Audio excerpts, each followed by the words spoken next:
Our journey starts here, over 3,000 miles away, at Auschwitz concentration camp. Teaching 6th grade social studies, I sometimes feel that my primary challenge is bringing my curriculum home to the students, making distant lands and distant history more personal.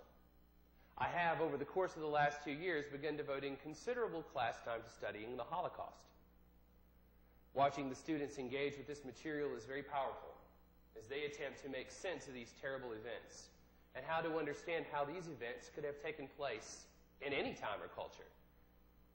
Cross-cultural themes such as racism and hate engage students and allow them to see that the phenomena that create historical events still exist today as agents of change, both positive and negative.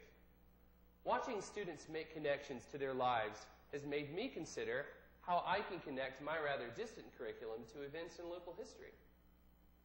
And to make these connections, we need to travel forward in time, 40 years and thousands of miles to the west.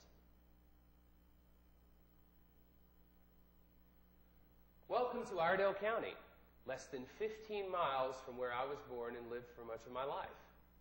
This looks to be a typical suburban residence, but a shocking crime occurred here.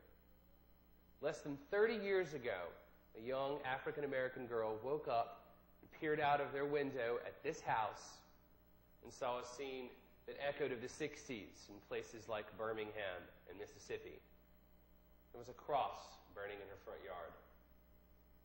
Through a series of interviews, supplemented with newspaper articles and other primary sources of the period, we will examine the events of February 13, 1983, as well as those that came before and after. This is important work, if for no other reason than to answer the most frequently asked student question: why? Why do some people espouse these views? Why do they believe that violence and intimidation are the right answers? Creating this narrative will require the input of those who are involved, and also attempts to find the stories of those on the other side, the less well-known and certainly less popular stories.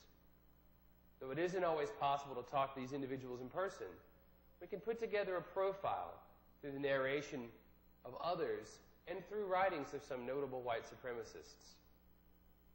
Let's begin our journey, shall we? All right. That is all I needed. That's it. 3 minutes.